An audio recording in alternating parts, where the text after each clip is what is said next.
So good evening everybody, and with that the CLAT 2021 paper came to an end और mix responses आई है सब लोगों की। पर before starting that, how was the paper? क्या analysis है? कितना अटेम्प्ट होना चाहिए था? क्या कमी रह गया? And then we will discuss with our aspirants also. तो देयर इज ए कोटेशन है हिंदी में कि जिंदगी में कितना भी कोशिश कर लो, है ना, जिंदगी में कितना भी कोशिश कर लो, कुछ ना कुछ तो छूट ही जाएगा। इसलिए जहां हो वहीं से आगे के बारे में सोच, है ना गाइस। सो अब आपके हाथ में कुछ नहीं है, ठीक है। इवन आपको पेपर 2 मिनट बाद मिला हो या 2 मिनट पहले मिला हो, ठीक है, या फिर आपको पहले मिल गया हो, ऐसा कुछ भी नहीं होने वाला है। अब कुछ भी चेंज नहीं हो सकता है। तो अब where you are standing, you think from there कि अब आगे क्या करना है। तो पेपर एनालिसिस एक बार देखते हैं। पेपर एनालिसिस था कि starting with the English section. तो इंग्लिश सेक्शन में था कि मतलब passages were easy. Mostly passages जो है वैक्सीन पे या फिर कोरोना वायरस, और फिर एक पोयम था, ठीक है। पोयम था मतलब एक नोवेल था, बहुत फेमस नोवेल है वो, है ना। उससे वो एक्सट्रैक्ट किया गया था वो पैसेज को। बाकी इंग्लिश वाइज ओवरऑल जो इंग्लिश का पेपर था वो इजी था, ठीक है। इजी लेवल को उसको माना जाएगा कंपेयर टू क्लैट 2020। हम लोग हर चीज को क्लैट 2020 से कंपेयर करेंगे, तो इससे हमें एक मतलब सही पॉइंट सही वे में जाने में इजी होगा। तो क्लैट 2020 पेपर के को कंसीडर किया जाए तो English section was on A bit easier side. अगर आपका वोकैब सही था, ठीक है, अगर आपका रीडिंग स्पीड अंडरस्टैंडिंग ठीक था, तो you can easily do the 29 question, और उसमें आपको बढ़िया एक्यूरेसी मिल जाएगा आपको क्लैट में, ठीक है, 2021 में। तो इंग्लिश का ये था। फिर नेक्स्ट है करंट अफेयर। तो करंट अफेयर वाज मोर और लेस स्टैटिक था, ठीक है। रामसार साइट्स एंड वेटलैंड था, फिर आपका रामसार साइट्स एंड वेटलैंड था, फिर यूनेस्को पे था, क्लीन गंगा पे था, है ना। नेशनल ह्यूमन राइट कमीशन पे था, मतलब ह्यूमन राइट्स पे क्वेश्चन था। जिस तरह यूएनएचआरसी उस इंटरनेशनल लेवल पे है, उस तरह इंडिया के लेवल पे क्या है उसके ऊपर डिस्कशन था। और इंटरनेशनल इशू पे हम लोग सबको ही गेस कर रहे थे कि Israel Palestine, US Taliban, trips river, ठीक है, ये सारे चीज आएंगे। पर उन लोगों ने दे दिया गांधी पीस अवार्ड, है ना। और द थिंग दैट वाज, जिस चीज को मतलब जो रियलिटी जो है उस चीज पे खाली हम लोग बात करेंगे। क्या हो सकता था क्या नहीं हो सकता था वो तो ठीक है, अब कुछ किया नहीं जा सकता है, ठीक है। तो ये जो क्वेश्चन था करंट अफेयर सेक्शन में वो इतने एग्जैक्ट थे, तो कहीं ना कहीं मुझे कभी कभी ऐसी फील आ रही थी कि जब मैं क्वेश्चन पेपर देख रहा था तो कि लग रहा था कि जी न्यूज का चैनल देखना पड़ेगा, है ना। जो स्टूडेंट है उनको जी न्यूज का चैनल देखना पड़ेगा क्लास 2022 वाले बच्चों को, ऐसा मुझे फीलिंग आ रही थी। क्योंकि अब ये जो एग्जैक्ट डेट इन लोगों ने पूछा था, एकदम एग्जैक्ट डेट की, वो गांधी पीस प्राइज में जिनका डेथ हुआ था उनका डेथ कब हुआ था, ठीक है, उनका एसेसिनेशन कब हुआ था, या फिर जो वॉर हुआ था वो कब हुआ था। तो थोड़ा सा current affair was little bit on the मतलब ऑफ द ट्रैक था, ठीक है। पर उसमें भी स्कोर मतलब 20 अटेम्प्ट गया है लोग का, although we were expecting that 30 attempt हो सकता था अगर ये क्वेश्चन नहीं आते। क्योंकि सारे लोग इसराइल पैलेस्टीन इशू और अफगानिस्तान सोच रहे थे, पर क्लैट ने उठा के दे दिया गांधी पीस प्राइज, है ना। तो दैट इज द थिंग कि मतलब एक डिसेंट अगर अटेम्प्ट है आपका 120 का, सॉरी, अगर 20 के अराउंड अटेम्प्ट है आपका करंट अफेयर में, तो that will fetch you a good marks in the overall score. बाकी ह्यूमन राइट पे क्वेश्चन था, तो हो सकता है वो इशू आप लोगों का छूट गया होगा, डेफिनेट है। चाइना पे क्वेश्चन था, ठीक है। चाबहार प्रोजेक्ट और पोर्ट था, that was a very common topic, तो ये आना कॉमन था। रामसर साइट एंड वेटलैंड हमारे क्लास में पढ़ाया गया था, ठीक है। चाइना वाले इशू पे क्विज कराया था लाइटिंग ड्रीम्स ने, ठीक है। यूनेस्को वाले जो टॉपिक थे उसके बारे में हम लोगों ने डील किया था। और हमारे जो इम्पोर्टेंट टॉपिक थे उसमें आप लोगों ने देखा होगा कि क्लीन गंगा वाला प्रोजेक्ट भी था, ठीक है। तो apart from the Gandhi peace prize और अगर ह्यूमन राइट को छोड़ दिया जाए तो बाकी सारे इश्यूज लाइटिंग टीम ने बोल दिया था कि इंपॉर्टेंट इशू है, इंपॉर्टेंट लिस्ट जो हम लोगों ने निकाला था। और एक था सार्क एंड वैक्सीन पे, तो सार्क का भी मैंने क्लास लिया था, हम लोगों ने रैपिड रिवीजन कोर्स में कराया था। और वैक्सीन पे भी हम लोगों ने बोला था कि इंपॉर्टेंट टॉपिक में Covid vaccination policy was important topic. List अभी भी ड्राइव में है, आप लोग चेक कर सकते हैं। तो ये सारे topic, most of the topic हम लोगों ने डील किया था। और अगर गांधी पीस प्राइज और ह्यूमन राइट को छोड़ दिया जाए तो बाकी वाज एक्सपेक्टेड पेपर, ठीक है।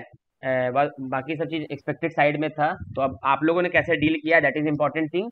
पर करंट अफेयर में अगर 20, मैंने देखा कि मैक्सिमम 20 अटेम्प्ट गया है मैक्सिमम लोग का। ठीक है, तो करंट अफेयर हो गया। उसके बाद आ जाते हैं logical section. Logical was the easiest in the whole CLAT 2021 paper. ठीक है, मतलब पिछले बार से तो अगर 2020 से कंपेयर करें तब तो बहुत ही ज़्यादा इजी था, और आप लोगों के अकॉर्डिंग भी बहुत इजी था। पूरा ए से लेके जेड तक, मतलब लॉजिकल के सारे पैसेजेस कोविड और वैक्सीन से ही रिलेटेड थे, तो it was a known topic. तो ज़्यादा दिक्कत नहीं हुई होगी। तो जिन लोगों का लॉजिकल वीक था वो लोग अगर लॉजिकल को लास्ट में छोड़े होंगे, मतलब लास्ट के लिए छोड़े होंगे, तो आपका पैसेजेस छूट गया होगा, तो आपका लॉजिकल में कम स्कोर आ सकता है। पर अगर आप लोगों ने, जैसा कि हम मैंने लास्ट दोनों सेशन में कहा था कि एक बार पैसेजेस को ऊपर से देख लीजिएगा कि पैसेजेस का क्या है ना, कि पैसेजेस बोलना क्या चाह रहा है। अगर नोन टॉपिक है तो उसको अटेम्प्ट कीजिए। तो इसीलिए बात है कि जिन लोगों ने लॉजिकल को स्ट्रैटेजिकली बनाया है, तो you will be getting a good overall score अगर आपका लॉजिकल अच्छा हो जाएगा, क्योंकि logical was a very easy side. ठीक है, बाकी सारे पेपर के, मतलब बाकी सारे सेक्शन के according logical was on A easier side. तो इसीलिए आपको अगर लॉजिकल आप लोगों ने सही से किया है तो you will be getting a good score in logical. That was about logical. सारे पैसेजेस कोविड से रिलेटेड थे, वो तो मैंने हर क्लास में मैंने बोला था कि मैक्सिमम पैसेजेस कोविड पे ही रहेंगे, और इस बार क्योंकि वैक्सीन आ चुकी है तो वैक्सीन पे ही रहेगी, ये सिर्फ नोन चीज था। तो वैसा अनएक्सपेक्टेड पेपर, जैसा रिप्लाई आ रहा था जैसा था, वैसा अनएक्सपेक्टेड पेपर क्लैट का नहीं था। ठीक है, और फिर हम आ जाते हैं लीगल सेक्शन। तो लीगल तो सर थोड़ा मतलब ऑफ ट्रैक था, मैं मानता हूँ। ठीक है, क्योंकि कोई सा भी ना medical termination of pregnancy bill, ना सोशल मीडिया इंटरमीडियरी रूल, कोई सा नहीं देके ये कॉन्ट्रैक्ट और टॉर्ट के सारे इंपॉर्टेंट टॉपिक दे दिए थे, जैसे कंसेंट हो गया, जुरिस्डिक्शन हो गया, है ना, हिंदू मैरिज एक्ट हो गया, रेस जुडिकाटा हो गया, वॉलेंटी नॉन फिट इंजुरिया हो गया। तो ये 2022 और 2023 एस्पिरेंट्स के लिए ये एक लेसन है कि मतलब आप लोगों को अब, ऐसे मैंने 2022 एस्पिरेंट्स के लिए मैंने रेडी कर दिया है इंपॉर्टेंट टॉपिक। ठीक है, तो वो कल मैं रिलीज कर दूंगा, आज तो नहीं करेंगे कुछ रिलीज नया। तो उसमें ये चीज क्लियर हो गया हमारा कि, ये चीज हमारा क्लियर हो गया कि मतलब सिर्फ पिछले बार जैसे क्लैट 2020 में वो सारे जनरल इश्यूज पूछे थे, है ना, मतलब जो रिलेटेड मतलब प्रोमिनेंट इश्यूज थे उनसे क्वेश्चन आए थे 2020 में क्लैट में, हमारे टाइम। पर इस बार उन लोगों ने क्या किया है, लीगल में सारा टॉर्ट और क्राइम से ही सारा क्वेश्चन पूछ दिया था, और जो कि this all thing are coming going to come in NLU. ठीक है, अगर जीएनएलयू के कंपेयर किया जाए तो फर्स्ट सेमेस्टर में आपका टॉट है और सेकंड सेमेस्टर में आपका कॉन्ट्रैक्ट है। और ये जितने इश्यूज ये लोग पूछे हैं ये एनएलयू के फर्स्ट और सेकंड सेमेस्टर में पढ़ाए जाते हैं। टॉप 10 एनएलयू का मैं बता रहा हूँ, फिर बाकी आसाम ये सब में थर्ड या फोर्थ में पढ़ाते हैं। एनएलयू आसाम रांची ये सब में थर्ड या फोर्थ में पढ़ाते हैं ये टॉट एंड क्राइम सब। तो इससे ये पता चल रहा है ना कि ये किस तरफ जा रहे हैं कि जो बच्चे को जो एनएलयू में जो चीज काम आए, है ना, जो चीज बच्चे को एनएलयू में पढ़ना है उस चीज का आइडिया इनको होना चाहिए। Hindu marriage act was something which was not expected. बाकी आपका जुरिस्डिक्शन, रेस जुडिकाटा और volenti non fit injuria, this were expected thing, ये आ सकते थे, कंसेंट ये सब था। पर हिंदू मैरिज एक्ट थोड़ा अपर लेवल का था। बाकी लीगल, बाकी सेक्शन के मुकाबले आपका लीगल में स्कोर थोड़ा कम हो सकता है, and it was on a lengthier. ठीक है, legal was on a lengthier side. तो पर मैंने मतलब क्योंकि आप लोगों का लीगल इतना अच्छा था बाकी सारे मॉक में, तो आप लोगों ने लीगल में पूरा पूरा अटेम्प्ट किया है, पर लीगल में आपका स्कोर थोड़ा कम हो सकता है, तो इसलिए logical will play a big role. Although legal is the tie breaker in offline paper, ठीक है, but logical will play a big role आपका डिटरमाइन करने के लिए कि आपका स्कोर क्या आता है। ठीक है, और आपका रैंक क्या आता है। तो इंग्लिश हो गया, करंट अफेयर हो गया, लॉजिकल हो गया, लीगल हो गया, और आ जाते हैं क्यूटी पे। तो क्यूटी पे टेबल्स नहीं थे, आपको खुद से टेबल बनाने थे, और ऑल द क्वेश्चन क्या थे, थ्योरेटिकल क्वेश्चन थे। तो फिर भी a decent attempt in QT will, मतलब क्यूटी में decent attempt will be 6 to 7, एक डिसेंट अटेम्प्ट। पढ़ने वाले तो 13 अटेम्प्ट करके भी आए हैं और सही के सही अटेम्प्ट करके आए हैं। ठीक है, तो अब कैसे सही है मैं ये भी बता देता हूँ। लीगल एज का एनालिसिस हो चुका है ना, तो और बाकी 13 अटेम्प्ट, और क्यूटी ऐसा चीज है कि अगर आपका आंसर मैच कर रहा है मतलब कि आप सही ही जा रहे हो। ठीक है, तो कितना भी गलत होगा तो वो आपका 1 से 2 गलत होगा। तो अटेम्प्ट 13 भी लोग किए हैं, लेकिन एज ए मतलब प्रूडेंट पेपर के देखने के बाद it is not recommended to give the QT section, क्योंकि एक क्वेश्चन कम से कम 4 से 5 मिनट लेने वाला था। अगर कुछ 4-5 क्वेश्चन छोड़ दिया जाए तो बाकी के सारे 10 क्वेश्चन जो है वो 4-5 मिनट ले लेता। तो जिस कारण से बहुत एस्पिरेंट से मैंने बात किया, है ना, तो because of the QT solve करने के चक्कर में उनका लॉजिकल के क्वेश्चन छूट गए हैं। ठीक है, but logical will play a big role in determining your rank and your score, मैं आज ही बोल दे रहा हूँ। तो this was the sectional wise strategy सारे सेक्शन का। तो logical was the easiest, second में है आपका इंग्लिश, थर्ड है आपका करंट अफेयर, फोर्थ है आपका लीगल और फिफ्थ है आपका क्यूटी। तो क्यूटी फोर्थ फिफ्थ में ऐसे भी रहता ही है क्योंकि वो सबका मतलब ये नहीं है, लेकिन जिन लोगों ने भी अगर 6 to 7 अटेम्प्ट करके आए हैं अगर आप क्यूटी में, तो that will give you an edge. ठीक है, ये बात मैं अभी बोल देना हूँ, रिजल्ट अभी आने में टाइम है, फिर भी अगर क्यूटी में आप लोग 6 to 7 अटेम्प्ट करके आए हो तो that will give you an edge over other student. तो जेएनएलयू से आप हो सकता है कोलकाता चल जाओगे, या कोलकाता से हो सकता है, या फिर आप बेंगलुरु भी जा सकते हो अगर आपने मैथ में सही अटेम्प्ट किया है तो जो भी अब जो होना था हो गया। Now you can not change anything, the main important thing is जो सेक्शन आपने अटेम्प्ट करके आया है ओवरऑल स्कोर आपका इंपॉर्टेंट है। पर ये सेक्शनल वाइज क्योंकि अब ये करना था इसलिए मैंने बता दिया। लॉजिकल में एक चीज जो कम था वो था there was no analytical reasoning question. तो कल रात ही में एक जन से मेरी बात हो रही थी कल रात में 10 बजे के आसपास, तो उन्होंने कहा था कि हो सकता है कि भैया एनालिटिकल रीजनिंग पूरा हटा ही दे, और यही कुछ हो गया। तो लॉजिकल में एक भी एनालिटिकल रीजनिंग नहीं था, ये थोड़ा मतलब अपसेट किया होगा बहुत लोगों को, क्योंकि एनालिटिकल इज समथिंग जिसमें आप इजीली 6 to 7 अगर क्वेश्चन आते हैं तो 6 to 7 में 5 to 6 आप स्कोर कर लोगे, लेकिन एनालिटिकल नहीं था तो कुछ कर नहीं सकते हैं। पेपर का ओवरऑल अगर पेपर को देखा जाए तो paper was a moderate paper. ठीक है गाइस, पेपर जो है एक मॉडरेट पेपर था, paper was not tough, paper tough नहीं था, पेपर एक मॉडरेट पेपर था, पेपर डिफिकल्ट नहीं था, टफ नहीं था, थोड़ा सा लेंदी था, बट क्लैट 2020 के अकॉर्डिंग पेपर का लेंथ भी छोटा था। लीगल के पैसेजेस तो बहुत छोटे थे, बहुत छोटे थे, लीगल के क्वेश्चन थोड़े बड़े थे, है ना, मतलब पैसेजेस छोटे किया तो उन लोगों ने क्वेश्चन बड़ा करना ही था। पर पूरा अगर ओवरऑल देखा जाए तो पेपर वाज मॉडरेट, और लेंथ को भी अगर देखा जाए तो आपके ऑल इंडिया ओपन मॉक जो 1 था हमारा उसका लेंथ था, ऑल इंडिया ओपन मॉक 2 नहीं था, ऑल इंडिया ओपन मॉक 1 जो था उसके लेंथ का था आपका पेपर। तो आ जाते हैं हम अटेम्प्ट पे। ठीक है, तो गाइस टू बी फ्रैंक, ठीक है, अब आपने क्या अटेम्प्ट किया है, हम बहुत लोगों का मुझे पता है, मैक्सिमम लोग का यहाँ पे पता ही है कितना किसने अटेम्प्ट किया है, बहुत लोगों का नहीं पता है, that is not an issue. पर जो अभी तक मैंने जितना मतलब गूगल फॉर्म हम लोगों ने सर्कुलेट किया उसमें जो रिस्पॉन्स आया है, बहुत सारे लोग से मैंने एस्पिरेंट से बात की, मैंने लीगल एज का देखा, ठीक है, टेलीग्राम पे मैं तब से टेलीग्राम ओपन करके बैठा हूँ क्या क्या मैसेजेस आ रहे हैं। तो और मैंने जो पेपर देखा अभी कुछ देर पहले मेरे को पेपर भेजा था कनिष्क भैया ने, तो पेपर का मॉडरेट लेवल और लेंदी नहीं होने के ये देखते हुए, इफ यू आर स्कोरिंग मतलब sorry if your attempt is around 100, ठीक है, जो है इसको कंसीडर कीजिए, अगर आपका स्कोर अटेम्प्ट जो है is in the range of 110, तो you are on the safer side. मतलब कि क्या है कि 108 है, 110 है, 112 है, 115 है, 125 है, ठीक है, तो you are on the safer side. पर इसका मतलब ये नहीं कि आप 136 अटेम्प्ट करके आए हो तो आप एनएलयू जा ही रहे हो, क्योंकि जरूरी नहीं ना सर कि आप 136 अटेम्प्ट किए हो तो सारा आपका सही है। तो attempt of in the range of 110, 110 का रेंज मतलब होता है 108 भी होता है, 105 भी होता है। अगर आपका रेंज है, अगर 110 का रेंज में अगर आपका अटेम्प्ट है, then you are on the safer side. ये मैं बोल रहा हूँ, ये नहीं बोल रहा हूँ कि आपका सिलेक्शन ही होने वाला है, आपका मतलब you are on the safer side. अब आते हैं सेकंड, इसका क्राइटेरिया क्या है, ये हो गया सेफ साइड पे आप चले गए, ठीक है।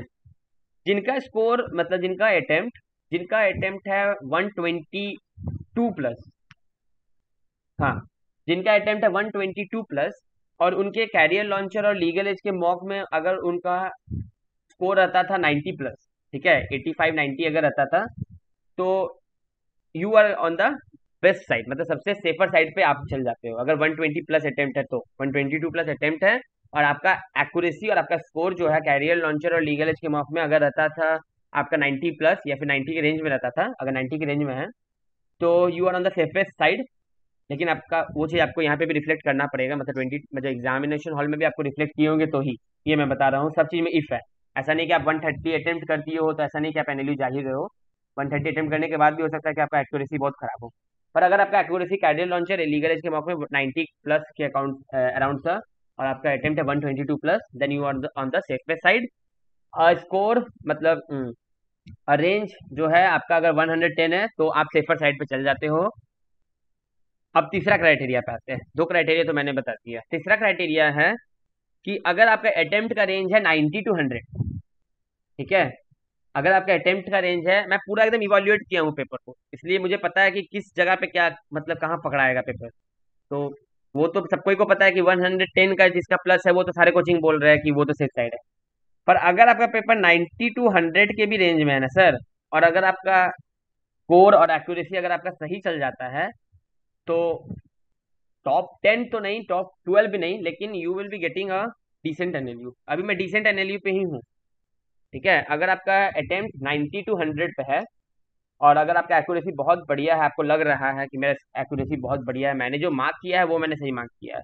एक बंदा ने मेरे को बोला कि मेरा तो मैथ में 13 का 13 सही है।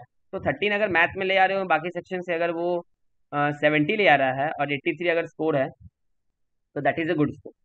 ठीक है, तो 90 टू 100 अगर आपका अटेम्प्ट है और अगर आपका एक्यूरेसी बढ़िया है, तो you will be getting a decent NLU, मतलब 15-16 नंबर पे जो एनएलयू है वो आपको मिल जाएगा। ये 3 क्राइटेरिया था। पहला है कि अगर आपका, पहला जनरल क्राइटेरिया है कि अगर 110 के रेंज में आपका अटेम्प्ट है, तो you are on the safer side, आपका साइड सही, आप सही तरीका पे चल गए हो। अगर 122 अटेम्प्ट है प्लस आपका कैरियर लॉन्चर और लीगल एज में स्कोर था 90 plus, then you are on the safest side. और अगर आपका अटेम्प्ट है 90 टू 100, अगर आपका अटेम्प्ट है 90 टू 100 और अगर आपका एक्यूरेसी बहुत बढ़िया है आपके अकॉर्डिंग, तो आपको एक डिसेंट एनएलयू मिल जाता है। ठीक है, तो कट ऑफ हम लोग डिसाइड, मतलब कट ऑफ पे डिस्कशन नहीं करेंगे, क्योंकि नो वन, इवन गॉड, अभी भी भगवान को भी नहीं पता है कि कट ऑफ क्या होगा, जब तक पेपर चेक नहीं हो जाता है आप लोगों ने क्या किया है, 78,000 एस्पिरेंट्स ने क्या किया है, it will depend on that. पर मोर और लेस कट ऑफ आपके क्लैट 2020 पेपर से थोड़ा सा ऊपर जाएगा। ठीक है, थोड़ा सा ऊपर जाएगा, मतलब थोड़ा सा ऊपर मतलब होता है 5%, 5% से 10%। मतलब आप लोग समझ रहे हो ना, मतलब मैं आपको एक जनरल तरीका में बताऊं, मुझे पता है इतना टेक्निकल आप लोगों को नहीं समझ में आ रहा होगा अभी, ऐसे अभी माइंड आप लोगों का काम नहीं कर रहा है। तो टेक्निकल वर्ड में बोलूं तो a score of more than 75। ठीक है, अ score of more than 75 after the revised answer की, गाइस। एक आंसर की या तो अभी आधा घंटा 1 घंटा में आ जाएगा, या फिर कल आएगा, क्योंकि ऑफलाइन पेपर है तो ज्यादा चांस है कल आएगा। ठीक है, जो भी हो जब भी आए, तो a score of more than 75 after the revised answer key अगर आपका है, तो you are going to a NLU. NLU मैंने कहा है। अब बाकी मैं कोई कट ऑफ नहीं बताने वाला हूँ कि एनएलयू मतलब बेंगलुरु किस में मिलेगा, जोधपुर किस में मिलेगा, गांधीनगर किस में मिलेगा, पटना किस में मिलेगा और विशाखापट्टनम किस में मिलेगा, मैं ये नहीं बता सकता हूँ।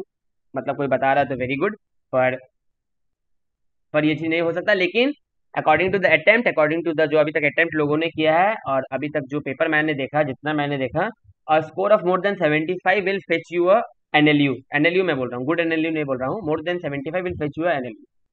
ठीक है, तो आराम से रहिए, आज का दिन खत्म हो गया, एग्जाम खत्म हो चुकी है। जिन लोगों को एलेट और एमएससीटी करना है उनके बारे में हम बात करते हैं 2-3 मिनट में। ठीक है, प्लस आंसर की का वेट कीजिए, आंसर की आने दीजिए, आंसर की पता चल जाएगा, तो फिर हम लोग गूगल फॉर्म सर्कुलेट करेंगे, तो पता चल जाएगा कि मैक्सिमम लोग का स्कोर कितना है, और उसके अकॉर्डिंग फिर तब कट ऑफ कुछ पता चल सकता है कि हाँ इस रेंज में अगर है तो आपको गुड एनएलयू मिल रहा है, good NLU. More than 75 will fetch you NLU, that is assure. ठीक है, तो एक्यूरेसी आपने क्या किया है पेपर में, इस पे थोड़ा ध्यान दीजिए, और वेट फॉर द आंसर की।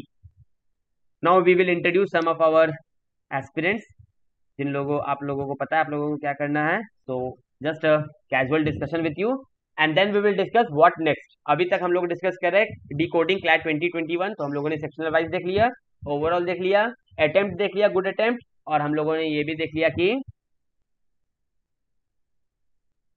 हाँ, हम लोगों ने ये भी देख लिया कि ये कितना है, मतलब एक गुड स्कोर क्या हो सकता है। With that we introduce some aspirants, जो कि बताएंगे अपना एक्सपीरियंस, तो उससे थोड़ा आप लोगों को और क्लैरिटी होगी। तो सबसे पहले वी हैव प्रियंवदा जी, आप बताइए अपना एक्सपीरियंस, 3-4 मिनट में, 2 से 3 मिनट में बताइए ओवरऑल अपना एक्सपीरियंस पेपर का।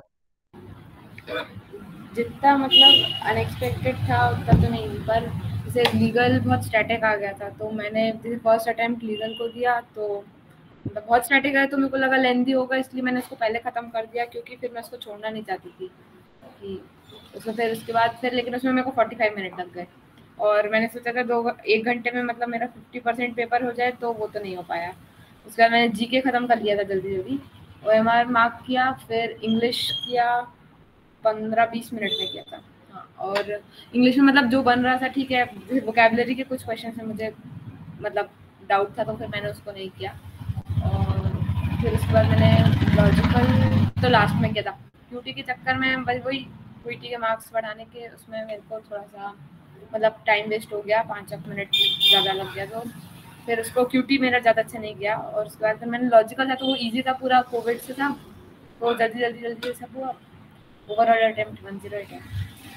चलिए, बहुत बढ़िया। तो 108 अटेम्प्ट है आपका, सो वी एक्सपेक्ट कि आपको एक गुड एनएलयू मिल सकता है अगर आपका एक्यूरेसी बढ़िया होगा पेपर में। तो next we have Sonal Mohapatra.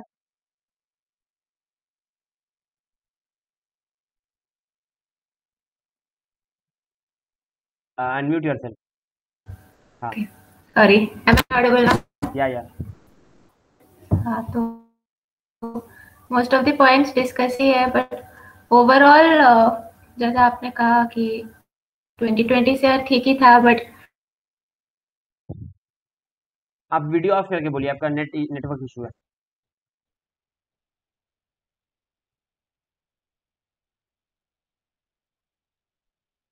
धीरे Sonal, you put off your video and then speak. धीरे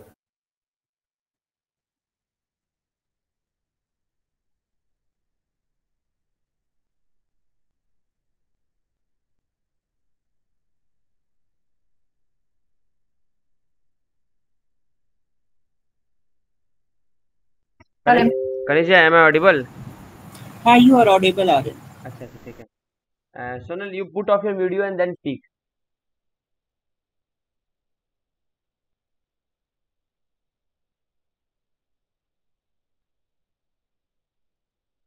okay, so there is some network issue from Sonal side. Okay, so Akshit.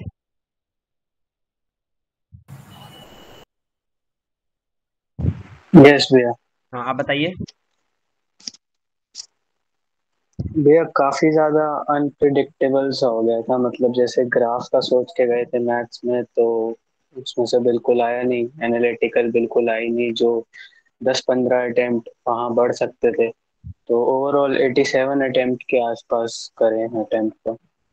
और इंग्लिश और क्रिटिकल हो गई थी, वो इजी थी काफी, मतलब स्टार्टिंग वाले टाइम में लीगल जितने टाइम में कर ली तो उसमें ज्यादा टाइम नहीं दिया लीगल को, इसीलिए इंग्लिश और क्रिटिकल पूरी पूरी कर पाए। लीगल में 2-3 पैसे छोड़ दिए थे, तो ठीक है, टोटल ऐसे अटेम्प्ट ज्यादा नहीं हुए। ठीक है। 87 अटेम्प्ट है, तो डिपेंड ऑन योर एक्यूरेसी। अगर आपका एक्यूरेसी बढ़िया है तो विल क्रैक इट। ठीक है Sonal, I hope you will be audible now. Yes. या तो जनरली मैं बोल रही थी कि most of the points discussed ही हैं कि 2020 से तो थोड़ा इजी था, बट देन जब इजी दिए तो इसलिए पेपर लेंथी कर दिए। They did not give us a chance. और इंग्लिश ठीक ही था मेरा, जैसे वोकैबुलरी का 1-2 क्वेश्चंस मैंने छोड़ दिए, और बाकी के बोरिंग पैसेजेस नहीं थे जनरली जो होते हैं, तो इट वाज इंटरेस्टिंग और थोड़ा जल्दी खत्म हो गया। लीगल के 40 क्वेश्चंस आए थे तो थोड़ा लेंदी हो गया। और जनरल जो एक्सपेक्टेड था वो नहीं आया, पर जो भी आया it was okay. Corporate I mean वो था, टॉट से थोड़ा सा था, तो ठीक ही था, इट वाज मैनेजेबल था। लॉजिकल थोड़े इजी थे, वैक्सीनेशन से आए थे, कोविड से आए थे, तो ऊपर पूरा लाइन बाय लाइन पढ़ने की जरूरत नहीं पड़ी, ऊपर ऊपर से देख लिया मैंने और हो गया, मतलब अटेम्प्ट हो गया। थोड़ा और अगर टाइम मिलता तो आई थिंक लीगल का एक और पैसेज हो सकता था मुझसे, जैसे मैंने जान के ही एक पढ़ दिया, वॉलंटरी अनफिट इंजूरिया वाला। तो बस ओवरऑल मैंने 100 क्वेश्चंस अटेम्प्ट किए हैं बस। Thank you. okay, thank you. So we hope you will get a good NLU. And last we will discuss with Rachna. क्या रचना? यस भैया। भैया मेरे को पेपर थोड़ा मॉडरेट लगा था, बाकी मैंने स्टार्टिंग लीगल, मुझे एक्चुअली 10 मिनट पहले ही लेट मिला था, तो मैंने लीगल से स्टार्ट किया था। मैंने 3 बजे तक लीगल और मैथ्स की थी। मैथ्स भी थोड़ी थ्योरी थी उसमें, तो मैं मैथ्स पूरी नहीं कर पाई थी, लेकिन फिर मैंने मैथ्स पे ज़्यादा टाइम नहीं दिया और फिर मैंने इंग्लिश की थी। इंग्लिश भी हाँ हो गई थी, मेरे 2 क्वेश्चन छूटे थे, बाकी इंग्लिश हो गई थी मेरे से। उसके बाद मैंने जीके करी थी। जीके थोड़ी अनएक्सपेक्टेड थी, मैंने कुछ और एक्सपेक्ट किया था। बट हाँ, फिर मेरे पास लॉजिकल के लिए ज्यादा टाइम नहीं बचा था। मैंने 10 क्वेश्चन अटेम्प्ट करे थे लॉजिकल के, अराउंड 10 या मेरे टोटल 109 अटेम्प्ट थे। ओके, तो that is a decent and very good attempt. 109 की रेंज में जो भी अटेम्प्ट है 110 के रेंज में, that is a very good attempt. मतलब you are on a safer side, ठीक है, मतलब आप सेफ साइड पे चल जाते हो, that is the main thing. और ठीक है, क्योंकि जब रिजल्ट आएगा तो किसी को पता नहीं चलने जा रहा है कि लॉजिकल में कितना अटेम्प्ट है या कितना स्कोर था। Overall score will depend. या शरण please. Sir, am I audible? या Sir, so coming to the paper, so as per what you had said just 3 days back, you told us to finish 50% of the paper in 1 hour and 50% in the rest. So this was the rule which I got my self fixed. So here I want to put the good side and the bad side of the paper. What I analyzed, the good side of the paper was logic was easy as per everyone. The bad side was two bad sides. The GK was more static. The legal jargon was more not of our age. It was more like taken out from the books and given. This is one thing, but only one thing which I want to say is just going before the exam, I had read about the Gandhi Peace Prize, so that was easy for me. So this was one attempts above 120. Okay, very good. So you are on the safer side and your attempt is very good. So let's hope you will get a good top 5, top 7 NLU. Yeah, that's just, yeah. Others, you can continue with that. We will start with that. What next? Okay. Yeah, that's.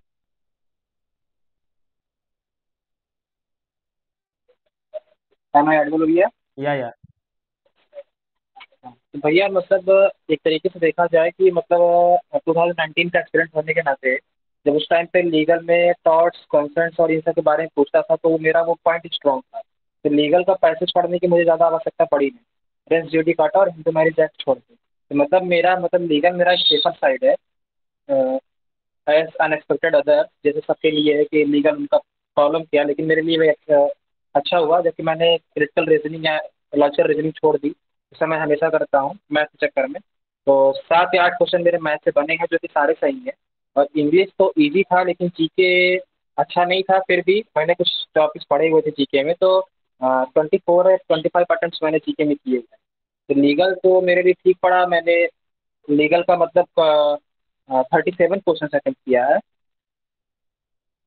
लेकिन logical reasoning मेरा लगभग छूट गया है। चलिए ठीक है, तो कोई बात नहीं। किसी एरिया से स्कोर उठाना जरूरी है। That is not a thing कि आप किस एरिया से स्कोर ला रहे हो। तो that is the main important thing. लेकिन logical was on the easier side. तो लीगल में जो आपका एक्यूरेसी रहेगा वो लॉजिकल से कम रहेगा। तो लॉजिकल अगर आपका बना हुआ है ज़्यादा तो that will give you good marks, no issue. Others it is all right. आपको ओवरऑल स्कोर अच्छा आना चाहिए। ठीक है गाइस, तो अब आप कुछ नहीं कर सकते हो। पेपर इज ऑलरेडी डन, ठीक है। इट्स ऑलरेडी मतलब 4 घंटा से ज़्यादा हो चुकी है पेपर ख़त्म हुए, है ना। अब वो लोग आगे का स्टेप्स की ओर बढ़ गए हैं, हम लोग भी आगे की ओर बढ़ते हैं। जस्ट 2 चीज़ ध्यान देना है। पहला है कि बैकअप। तो आप लोगों ने जो भी बैकअप फिलअप किया था उसके लिए रेडी हो जाइए, ठीक है। Whether it was AILET, whether it was MSCT, whether it was flat, whether it was Jamia Millia, whether it was AMU, या फिर जो भी आपका बैकअप था उसको रेडी कीजिए अपना। अगर आपको कोई बैकअप नहीं था, अगर आपका बैकअप नहीं है तो फिर प्राइवेट कॉलेज में पढ़ना पड़ेगा। मतलब प्राइवेट कॉलेज में तो ये सभी प्राइवेट कॉलेज है, कुछ प्राइवेट कॉलेज में पढ़ना पड़ेगा जिसमें डायरेक्टली एडमिशन हो जाते हैं। तो that is not a big thing. अगर आपने बैकअप नहीं लिया है, फॉर एग्जाम्पल ब्लैट या फिर MSCT, एलेट 30 जुलाई को है। तो एलेट में क्या करना है मैं ग्रुप में डाल दूंगा, आज ही रात में डाल दूंगा, क्योंकि आज तो आप लोगों को कुछ नहीं करना है। आज आराम से सोइए। जिन लोगों का एलेट MSCT है उन लोगों का बात कर रहे हैं। जिन लोगों का ओनली क्लैट था वो अब आराम कीजिए, आज आप भी आराम कीजिए। वेब सीरीज देखिए, बुक्स पढ़िए, ठीक है गाइस। नोवेल नोवेल बाई कीजिए, नोवेल पढ़िए, है ना। नोवेल किन के, मतलब लीजेंडरी लोग के नोवेल पढ़िए, लॉयर्स के, ठीक है। चीफ जस्टिस लोग के नोवेल्स है, ऑटोबायोग्राफी है, ये सब पढ़िए, वेब सीरीज देखिए, चिल। पर जिन लोगों का एलेट है 30th को, जिन लोगों का MSCT है, डेट अभी नहीं आया है, या फिर ब्लैट है, जामिया मिलिया इस्लामिया है, या कोई सा भी है, जिनका IPU है उनका कोई टेंशन नहीं, क्योंकि उनको तो क्लैट के बेसिस पे रिजल्ट मतलब ये मिलेगा कॉलेज। तो now from tomorrow gear up your preparation for the remaining examination. कैसे करना है वो ग्रुप में आज मैं रात में डाल दूंगा। कल से एलेट का प्रिपरेशन पे लग जाइए, ठीक है। और आंसर की का वेट कीजिए। Now nothing is in your hand. तो अब आंसर की आने देते हैं, ठीक है। लेट लेट द आंसर की कम, अपना अपना स्कोर कैलकुलेट कीजिए।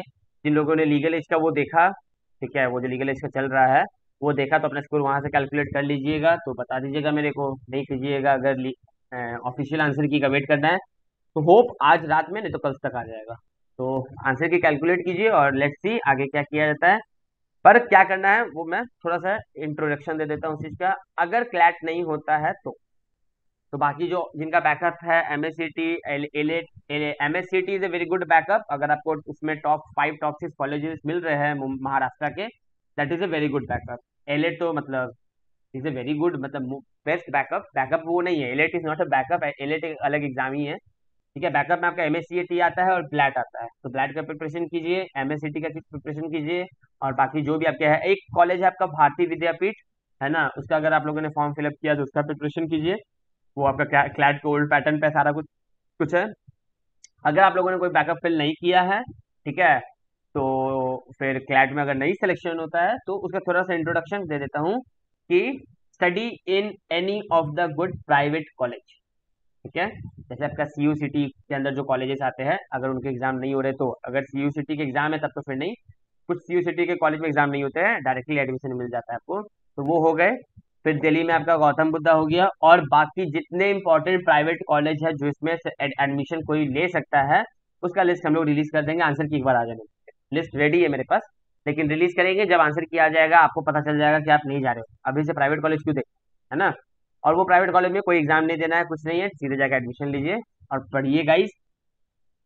एक्सेप्शनल होता है, पर ऑलवेज रिमेम्बर हरीश साल्वे है, राम जेठमलानी जी है थे, ठीक है गाइस, और बहुत बड़े बड़े इंडिया के लॉयर, जज, चीफ जस्टिस, यहाँ तक कि कोई NLU से पढ़ के नहीं निकले हैं। तो always remember NLU is a tag. Private college में जाके आप बेटर कर सकते हो, और आप 5 साल अपने आप को किस तरह प्रिपेयर करते हो, दैट इज इंपॉर्टेंट चीज। क्लैट निकाल के NLU में आप चल जाओगे, इसका मतलब ये नहीं है कि you will B A successful lawyer, इसका मतलब ये नहीं है कि you will B A successful जज, इसका मतलब ये नहीं है कि you will B A successful corporate sector में आप सक्सेसफुल लीगल एडवाइजर बनोगे, ऐसा कहीं नहीं लिखा है। NLU जो होता है ना, सिर्फ एक टैग होता है, थोड़ा सा आपको एज मिलता है। आप नेक्स्ट 5 साल में आप NLU में जाके मस्ती कर रहे हो, टाइम पास कर रहे हो, किसी तरह पास कर जा रहे हो कुछ CGPA लाके, तो दैट इज रिटेन कर जा रहे हो। अब मैं आपको एकदम करंट एग्जांपल देता हूँ कि बेंगलुरु में ऑल इंडिया रैंक 10 के अंदर वाले लोग इस बार रिटेन हो गए। NLU बेंगलुरु में ऑल इंडिया रैंक 10 के अंदर वाले लोग, जो क्लैट 2020 में ऑल इंडिया रैंक 10 थे, उसके अंदर जो है वो लोग के लोग रिटेन हो गए। रिटेन हो गए मतलब विथहेल्ड कर दिया उनका रिटर्न, लोगों को फिर से एग्जाम देना पड़ेगा। फर्स्ट सेमेस्टर में आप लोगों के साथ पढ़ेंगे, अगर आप लोगों में से कोई बेंगलुरु। तो गाइज ऐसा नहीं है कि अगर आप NLU चल जाते हो तो आप सक्सेसफुल इंसान बनोगे, नहीं जाओगे तो नहीं बनोगे। प्राइवेट कॉलेज है सर, आप 5 साल किस तरह अपने आप को डेवलप कर रहे हो। अपॉर्चुनिटी NLU में बेटर मिलता है, NLU जो टैग, NLU एक एज देता है, दिस 3, ये चीज मैं मानता हूँ, ठीक है।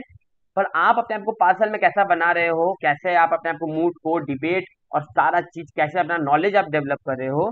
अगर आपको लिटिगेशन करना है या फिर आपको जुडिशरी करना है तो आप प्राइवेट कॉलेज से करो, कोई ये नहीं है। सिर्फ एक ही चीज रहता है कि प्राइवेट कॉलेज से मैं कर रहा हूँ, इसके अलावा कोई बड़ा इशू नहीं होने जा रहा है।